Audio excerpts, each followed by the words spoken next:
नमस्कार, मैं पंकज कुमार मिश्रा। आप सभी को मेरा प्रणाम। देश में कोरोना वायरस की दूसरी लहर से देश में हड़कंप मचा हुआ है। चारों ओर हाहाकार मचा हुआ है। हर रोज़ 3.5 लाख से ज़्यादा नए मरीज सामने आ रहे हैं। अच्छी बात यह है हमारे देश की कि हमारा जो रिकवरी रेट है वो अन्य देशों की तुलना में काफ़ी अच्छा है। भारत सरकार महामारी की दूसरी लहर को पहचानने में नाकाम रहने के कारण एक राष्ट्र के रूप में हमने अपनी उंगलियां जला ली और महामारी के खिलाफ जीत की घोषणा करने में बहुत जल्दी कर दी। इतिहास सबूतों से भरा पड़ा है और महामारी इतनी आसानी से नहीं जाती।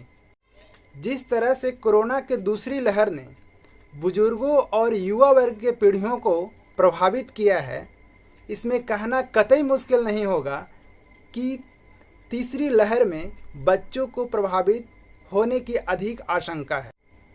कोरोना के दूसरी लहर के शुरुआत में ही कुछ गलत फैसले लिए सरकार ने, जैसे आपका पश्चिम बंगाल का विधानसभा का चुनाव, यूपी का प्रधान का चुनाव, फिर आपका असम का चुनाव।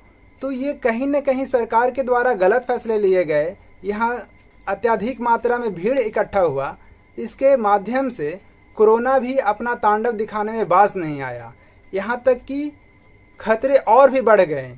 यह कह सकते हैं कि तीसरी लहर की घंटी बज जाए, इसलिए सरकार को पहले ही सचेत होने की आवश्यकता है।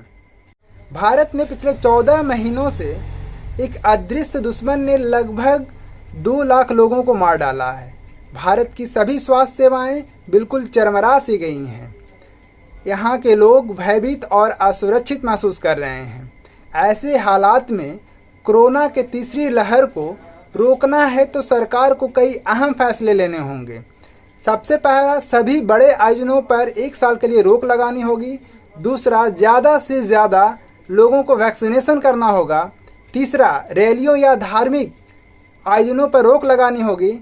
चौथा, किसी भी राज्य में अगर चुनाव हो तो उसे स्थगित करना होगा। इन सारे बिंदुओं पर सरकार कितनी संवेदनशील होती है, ये सारे आने वाले तीसरी लहर को रोकने में तो सरकार इस पर खुद पहल करे। धन्यवाद।